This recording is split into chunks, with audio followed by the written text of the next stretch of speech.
listening to the Marketing Personalities Podcast, a podcast for growth-minded entrepreneurs that serves up valuable insight and interviews about aligning your marketing strategy with your personality type. Because here's the deal. You shouldn't have to feel fake and salesy in order to grow your business. And you no longer have to. Your marketing strategy can feel good to implement and it can work. You can attract the right clients and customers to your business and grow your profits, all while staying true to who you naturally are. So in the name of honest business growth, bring your unique talents, perspectives, and personality to the table. And join us on this week's podcast episode to discover marketing that feels good for you.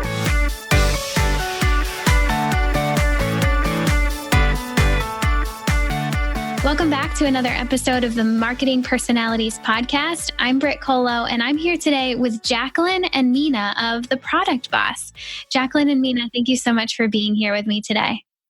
Hey, Brit. Thanks for having us. Thanks for having us.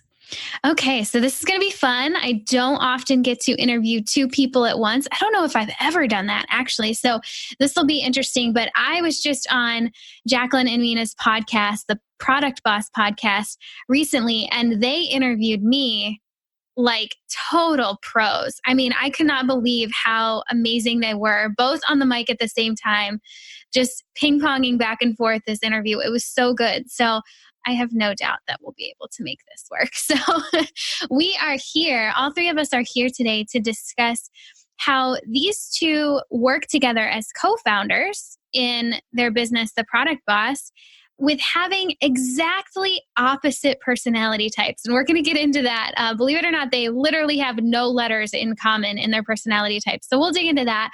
But before we do, I want you to get to know these women and get to know their businesses too, because not only do they have a business together, but they have businesses separate from one another, and they've just got all this business stuff going on. So I want you to get a peek into how they make that all tick. So I would love to start out with Jacqueline. Could you start us off by just telling us about the product-based business that you own? What's going on over in your world? Yeah. So I'm Jacqueline Snyder, and I'm actually the owner of Designer Consulting Co-op. I used to own a product business called Cuffs Couture, but I ran it, was sold all over the world. Celebrities wore it, and then eventually decided that I was going to just stick to service. So my business, Designer Consulting Co-op, is one in which I help fashion and product entrepreneurs, and I teach them how to start, launch, and grow their businesses the right way. So ultimately, my goal is to save them time and money and build the businesses of their dreams. So I've been doing that for this is my 14th year. I'm really an expert in fashion, accessories, and apparel. And over the last 2 years, I've really moved into product startups as well, like any product. And yeah, I've launched over 1,000 different fashion brands in the US over the last decade. And it's been incredible, but I wouldn't have been able to do that had I not been a fashion designer at some bigger companies and also had a fashion company of my own. Wow, that's so cool. Anybody who's listening and is at all in the fashion world, I'm sure their ears just totally perked up. That's so much fun. Okay, so Minna, what's your product-based business? What's going on over in your world? So I actually own Lil Labels, which are waterproof labels. They're typically used for school and for daycare for baby bottles, but for water bottles, lunch containers, all that good stuff that you have for your kiddos. And we are an Amazon bestseller. We also sell on Walmart and Jet and a lot of flash deal sites. And we're in our 4th year of running Little Labels. And I also have a design background. I was a corporate graphic designer by trade, and I did work with lots of bigger companies doing like their annual reports and print materials. So when I got into being a product business owner, I had quickly do the math. I think it was like 15 years of entrepreneur years under my belt. So it didn't come new to me to have to figure out all the struggles of being a new entrepreneur, but being a product-based one is definitely different. And I love it. Love it, love it, love it so much. See, this whole world very much fascinates me because while I have digital products, I've never had physical products. And it's always been something that I don't necessarily think I'm called to do, but I see it in other people and how you operate differently. And I watch from afar and I'm like, That is cool. What you do and how you sell and market and then fulfill and manage all of the pieces within a product-based business. It's like a whole other ball game. It's truly a whole other ball game that I'm like watching from the sidelines. Like, that is super cool. God bless. I don't think I could do that. And thank you for sending me all the stuff that I buy from you. So I think that's so neat. Now you both have come together and co-founded this business, The Product Boss. And I would really love to get an inside look at what The Product Boss is, what does it offer, and I don't know this. I mean, we've known each other for a few months now, but I don't know this. How did you two form it? How did it come together?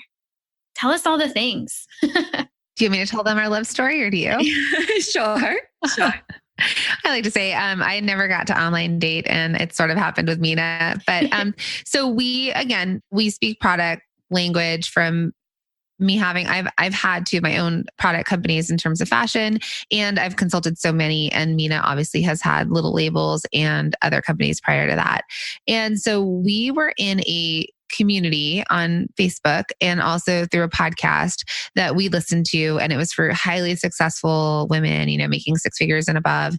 And I think I was listening to one of the episodes once and she was mentioned in it as an Amazon expert. And I was like, "Ooh, Amazon expert." I had Cuffs Couture and I wanted to get rid of cuffs. And I was sort of looking to Amazon to think, can I sell through all of my product on Amazon, like at a cheaper rate? I was done selling to boutiques and having sales reps and whatnot. So I ended up contacting her through Facebook, I think. And Mina's like, "Sure, let's have a coffee chat to talk about whether I should do Amazon or not." And she was doing coffee chat after coffee chat. And this was my very first coffee chat, which is an online video chat through Facebook. And so we chatted, and her advice to me was, listen, Amazon is for building a business, not for liquidating a business. And so we kind of talked about that, and I was like, okay, good to know. And then we somehow took it offline and started Voxering. I think I introduced Minna to Voxer, and we would talk so much about business stuff and, a little bit about our kids. Our kids are about the same age, but really business. And we realized that in our drive time that you could hit 15 minutes on Voxer. Like, that's the max message you can leave someone. And that's how long we would talk at each other. And it was just fun. We had so much fun. And then we started, I think, remember the first time we talked on the phone and we couldn't actually speak to each other because we weren't used to live real time speaking, like a normal conversation. So I think our friendship grew there, and then we would FaceTime, and we started really getting into exciting things about business. Like, I would talk to her about hers, she would talk to me about mine. And one day I speak at a lot of seminars and for fashion trade shows. And I was asked to speak at a seminar, and they asked me to do it as a panel. And so I actually said to Minna, we'd never met in person. And I said, "Hey, do you want to maybe fly out to LA and be on this panel? And should we talk about, we have these ideas." And I was like, should we talk about this new idea that we have? And should we maybe launch a mastermind after for product entrepreneurs? And Minna was like, sure. So we met for the very first time in LA, the first time we met, taught a seminar, and actually launched our first mastermind and filled 11 spots in that mastermind pretty much instantly after that seminar. And all of a sudden we had a business and we were business partners. Yeah. And we didn't even start the podcast till 3 or 4 months later after that. Oh, wow. Okay. And so within the Product Boss, what are you selling? Like, what are you offering for sale to your audience? We sell masterminds. So basically, or actually coaching, I should say. We sell mastermind groups that can work with us. 2-to-1 is what we call it. So it's actually 2-to-many at this point for the mastermind groups. And then we also have 2-to-1 strategy sessions. So you can buy like an hour with us, and we will coach you through 1 or 3 topics that have to do with your physical product business. And so those are so much fun too. We love especially working in the masterminds because we get to really be a part of those people's businesses over and over again and kind of be right there alongside them and celebrate with them, and then also help them through the struggles. So really, I think those are my favorite, but the strategy sessions are great too. And it gives Jack and I a chance to work with each other even more, because a lot of times, she's got such a different set of knowledge than I do. And it's so interesting too, finding out so much about each other. And then our own experiences, and then also helping people along the way too has been great. So it's so funny how, you've heard it, right? Opposites attract. And you both did that as we've been able to uncover. You were able to see that actually happen. And then you put your brains together and you're able to help people start and build and thrive within their product-based businesses. I have to imagine, especially because you're bringing two different viewpoints, two different perspectives into the mix and allowing people to kind of sift through and find their right direction and bringing in those rather than it just being like that one perspective. And that there's nothing wrong with that, but I can just see how pulling those two perspectives together, there's just magic within it. So that's cool. And obviously, as the personality nerd, I'm just super fascinated by all the fun stuff that happens within those coaching sessions, the mastermind, even just your conversations within, just between the two of you. So let's talk about your personality types now, because I'm sure people are wondering, okay, well, then what are you? So we know that Jacqueline is an ESFP, also known as the entertainer, and Minna is an INTJ, also known as the architect. And so let's break this down. I'm going to riff a little bit. So Jack and Minna, just hold tight. I'm going to riff a little bit on what we know about those two types, and then we'll pull it back together and see how these are playing out in your business together. So I'm going to start with Jack. Jack is an ESFP, also known as the entertainer. As the entertainer, she tends to be, and I'm pulling this from 16personalities.com, spontaneous, energetic, enthusiastic. Life is never boring around Jacqueline, right? And because of this, I recommend to ESFPs to entertain an audience, whether it's from a stage or through a video. Just being able to showcase that spirit is so captivating, and it can be so fun to watch for her audience. And so leveraging that by physically appearing in front of her audience, I think it's interesting that, Jacqueline, you said you pretty regularly, I don't know if this is still happening, but for a while, pretty regularly getting invited onto panels, speaking at trade shows, that sort of thing. That is exactly an ESFP's sweet spot. Now, on the flip side, Minna is an INTJ, which, okay, if you've been listening to the podcast for a while and you've been getting used to hearing me talk about these letters, think about it. Literally every single letter is different for these two, between the two of them, right? Like there's literally no overlap. And even we talked about the fifth letter a few episodes ago, that fifth letter that's either an A or a T.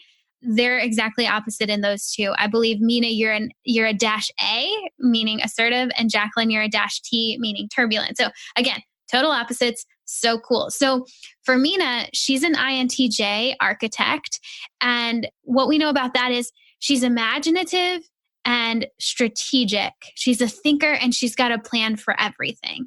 So can you kind of see how that is a dichotomy already? Jacqueline's coming in with this spontaneity. Minna's coming in with, okay, we've got a strategy here. We've got a plan, and they're making it work, right? That's so, so cool. So now let's start, Minna. I'm curious to hear from you. How do you see these, at least on paper, different personalities playing out in your business on a day-to-day basis? What does that look like? I think we see it the most in the way we receive our energy. So I'm an introvert, whereas Jacqueline is an extrovert. But I remember that you said on our podcast that the ENTJ, so just the E versus the I, for me, actually can speak on stage and break down step by step how to do things. And I was like, hey, I feel like that's me because of Jacqueline. So, it's just like how you said, it's a preference, but it's definitely how you approach certain things, like where you feel more comfortable.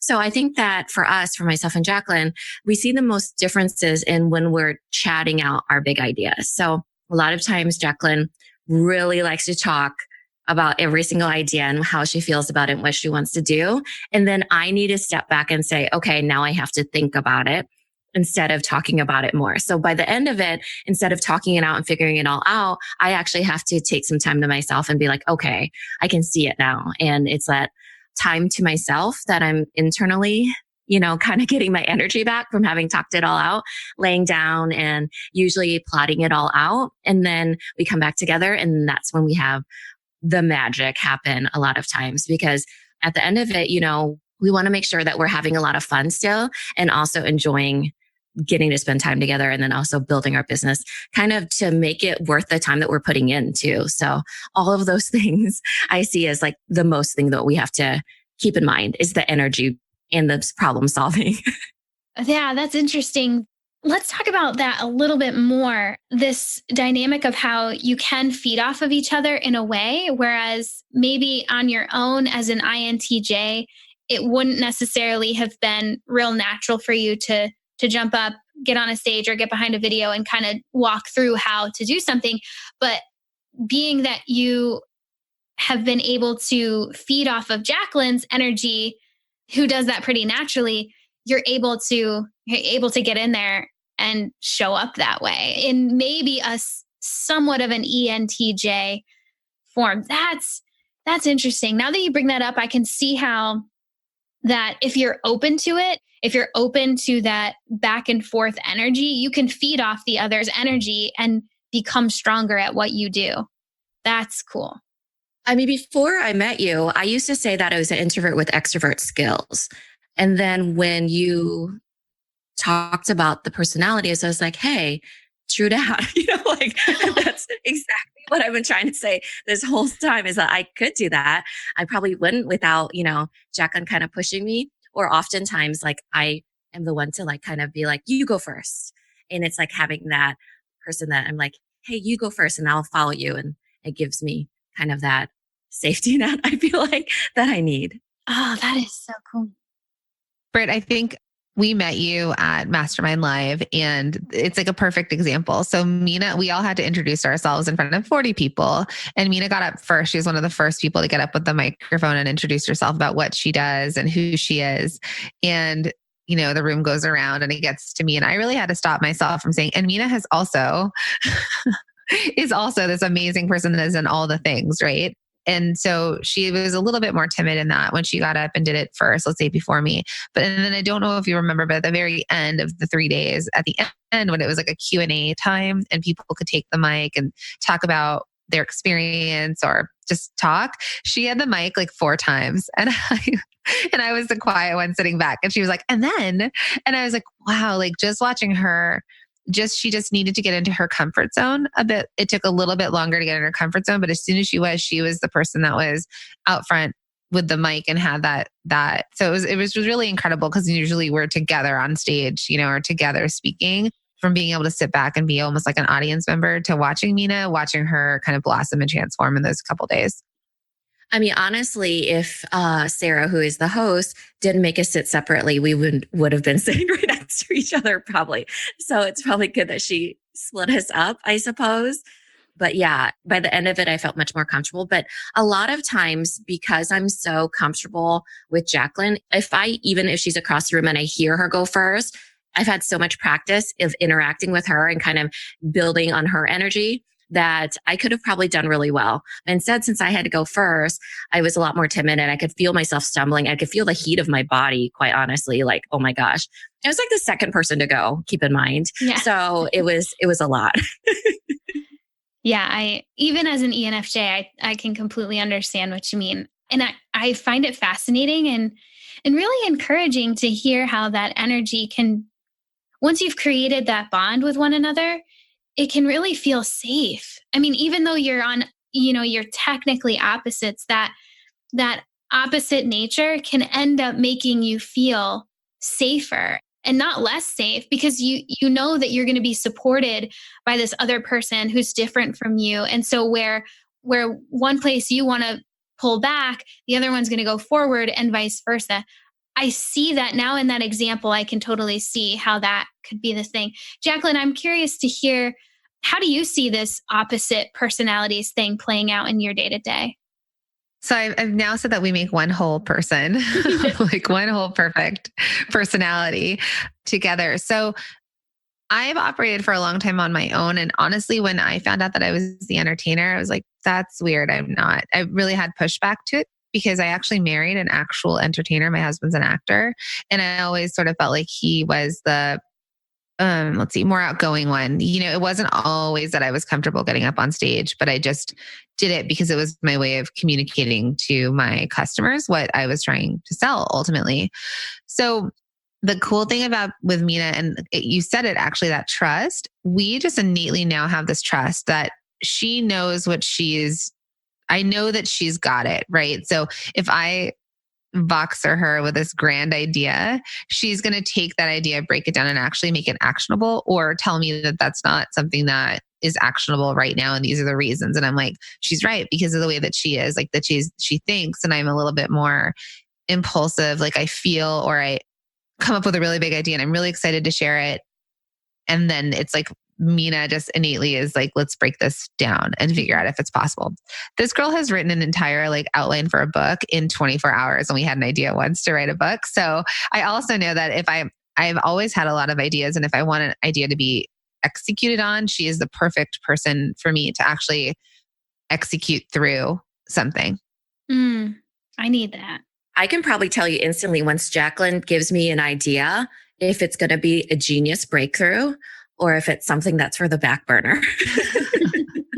The book is a genius idea. It still might happen in a different form, like a talk that we have or a speaking topic. But I think it's one of those things where you're just like, oh my gosh, I'm so inspired by that. I think that's one of the things that I gravitated towards Jacqueline so much. It wasn't necessarily the opposites attract, which it probably was, but she's so smart in a different kind of way.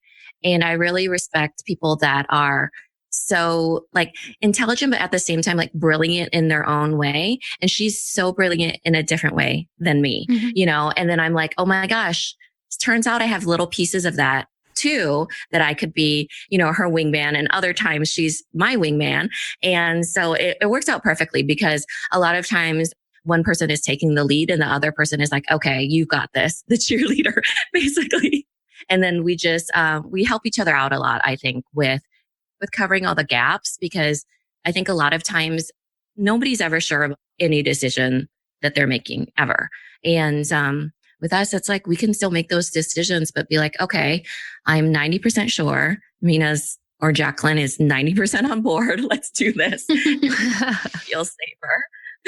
Oh, that's so interesting. I think that there are already so many nuggets in here that someone who, if you have a co-founder and you're listening, this might be something to ping over to her and say hey, let's listen to this together. Or even if you have a spouse or a friend kind of helping you out in your business, and you want to learn more about yourself and them to create such an interesting and helpful bond like these two have created, I just feel like there's so many nuggets in here. So I'm curious now to shift over onto the marketing end. Like you said, we all met. Well, I was able to meet you two in person in January at Mastermind Live. And at that event, I gave you your own individual marketing personality type full reports, all printed out, and you got to kind of read through those. And I believe it was the first time you had seen that full report for yourself. From, reading through that, knowing what your best marketing strategy is, what your worst is, and obviously because you're opposites, Jacqueline, your best is usually Minna's worst, and Minna, your best is usually Jacqueline's worst. So it's funny to see those dichotomies. Has anything shifted? What has shifted for the two of you since learning about your marketing personality types, if anything? Well, what was so interesting about getting that, since we do have our own separate businesses. So in our own businesses, we operate how we probably would completely in terms of the marketing personality report. And just before that, I had decided that I was going to launch, because video is something that was in my report that I should be doing more of. And I had been working on developing a YouTube channel. Is it up? It's up. Is it being worked on? No, because I don't have Minna working with me in that way.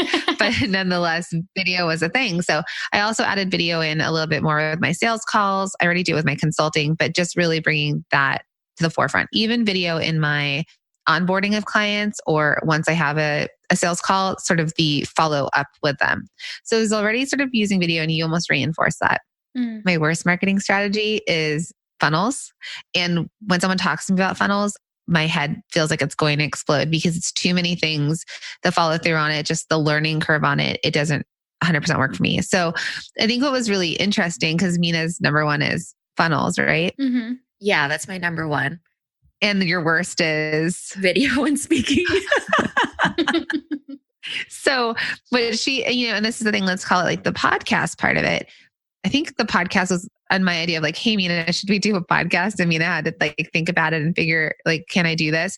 But she then figured out how to get the podcast up and running, who's going to edit it, how we're going to host it. She figured out all of those steps. And even now in the business, Minna activated our kind of funnels and how we're doing our email campaigns, and I create the content. Mm-hmm. And then vice versa. I might come up with an idea, but I think Minna actually comes up with so much of the content for the podcast because, again, like the way that her brain works, but then I'm the one who introduces the podcast or introduces the guest and gets us going. So, and I've asked Minna, can you teach me about funnels? Can you walk me through it? Because I do need to use that in my other business, but it's not something that's innate or so effortless for me. And I think that's the difference, like the effortless part where something just comes effortlessly. It's something that vibes really well. We can do any of this. It's just what feels the most effortless. And if it doesn't, we help each other into the parts that don't feel as easy. Beautiful. Yeah. And I think you mentioned how every word has a certain connotation to each person. Like, you see it in black and white there on the personality report. For me, funnel is not my favorite word. I don't like that word.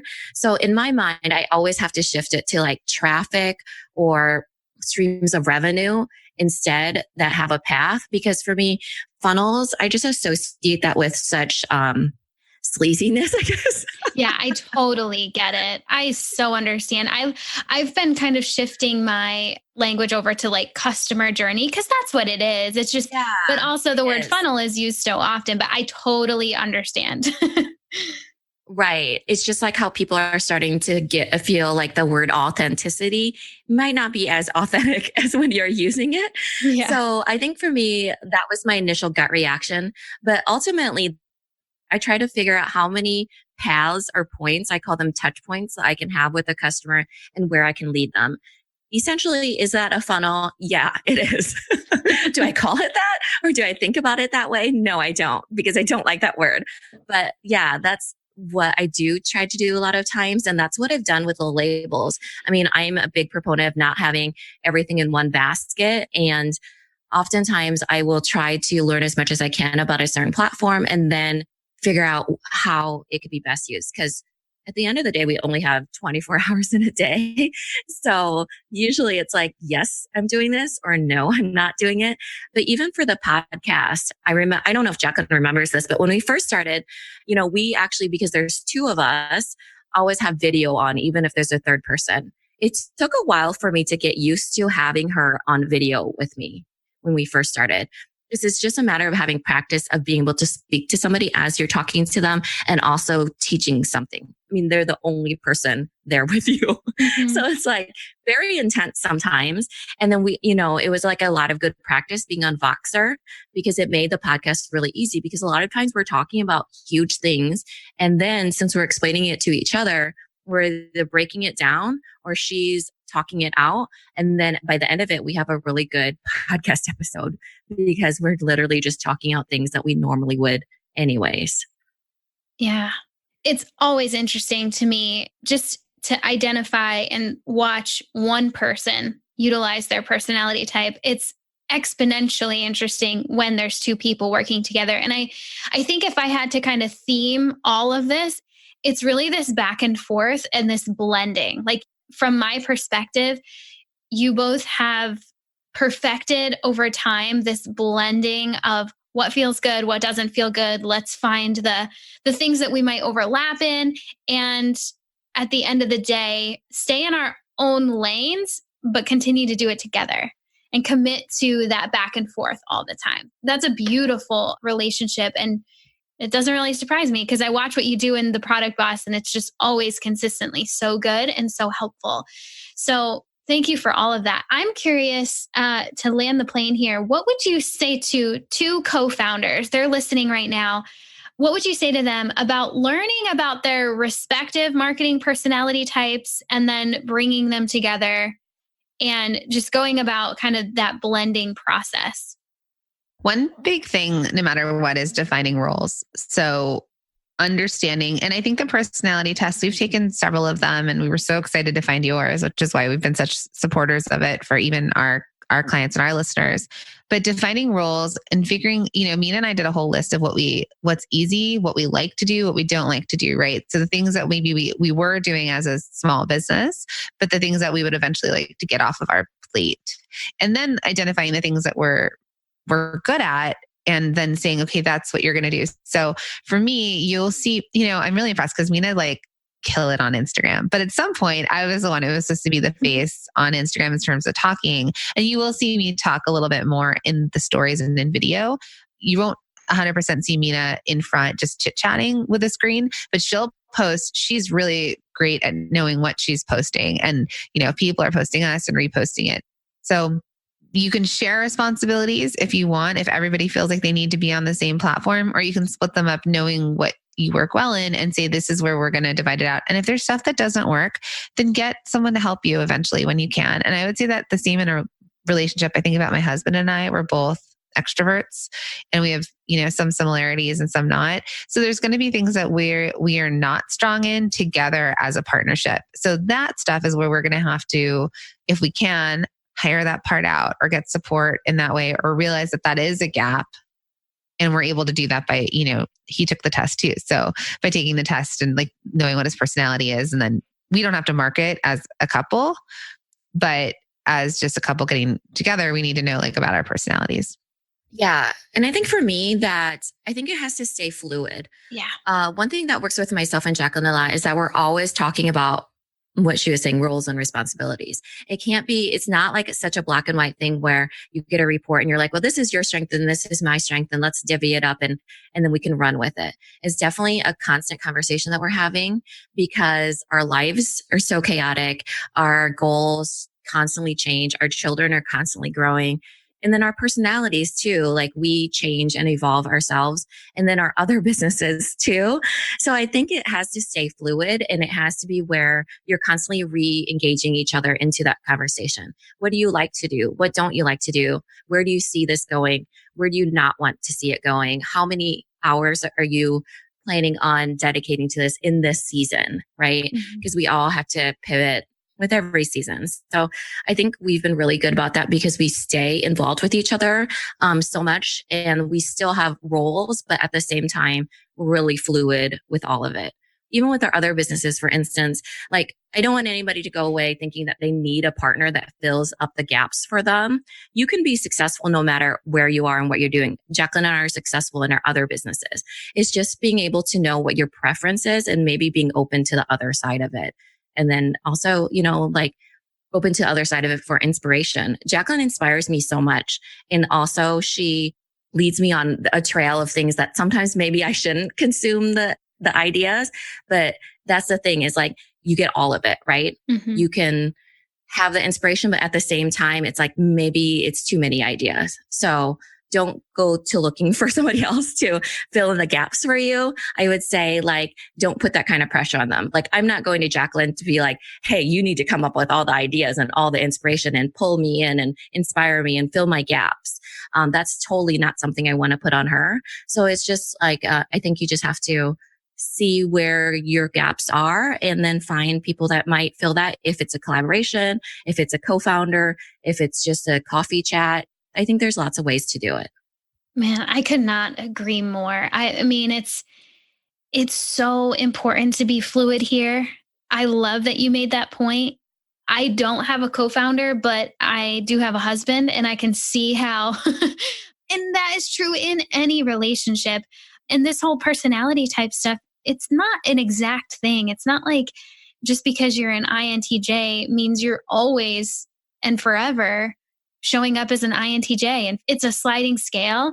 It's based on preferences. And yes, I do believe that those preferences can change over time. And as you're in these relationships are fluid. They're not science. It's not like Sheldon Cooper and there's a contract and you just follow all the rules. It's back and forth all the time. And I think that's a beautiful takeaway for anyone working in their business with somebody else, whether it's a co-founder or even just like a really close right-hand person.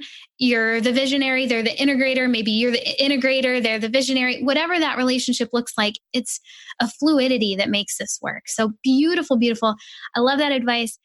I'd love for you both to let us know, where can we go? Where can the listeners go to find you online and tap into everything that you've got going on with the Product Boss? We have a special download. It's based off customer intent. So it's different platforms. The customer is going into their journey and they have a different intent. Sometimes to discover stuff and sometimes it's to buy. And that's with service and product. So we have a PDF that's called Discovery versus Intent to Buy. And it goes through each platform, YouTube, Pinterest, Facebook, Instagram, all those, and tells you what to post. And so that is at theproductboss.com/marketing. Ooh. And then you can follow us. We're on all the social handles at The Product Boss, and our podcast. If you're listening to a podcast, just click on over. It's super easy. Search The Product Boss and go ahead and subscribe and listen. There are some really cool interviews in there for, even if you're not a product-based business, there's some really interesting interviews with other companies. It's kind of like that, learning about seeing inside other people's businesses and applicable stuff there. Perfect. Okay. That sounds like a really juicy little free thing that you've got, that resource. I'm definitely going to go check that out. Sounds really smart and intuitive. And of course, theproductboss.com. And you can listen to their podcast, also called The Product Boss. All right, go check them out. And of course, to find a marketing strategy that feels good to you, visit marketingpersonalities.com.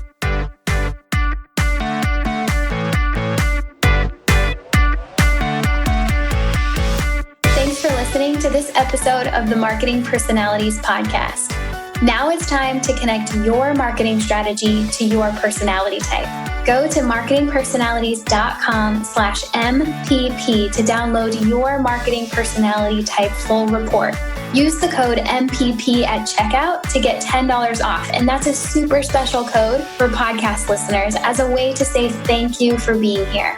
In your full report, you'll learn about your personality type, how it relates to the work you do, what your best marketing strategy includes so you can start implementing it right away, what your worst marketing strategy includes so you can avoid it, and so much more. Go to marketingpersonalities.com/MPP to get your full report and use the code MPP at checkout to receive $10 off your purchase.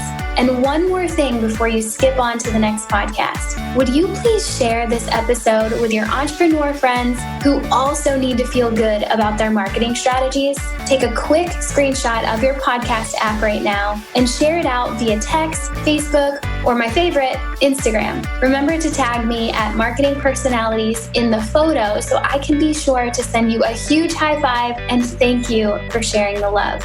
This podcast is edited and produced by the Podcast Engineers. They're pretty great, and you can find them at podcastengineers.com. That's all for now. Thanks as always for listening, and I'll catch you back here next week on the Marketing Personalities Podcast. Love ya. Bye.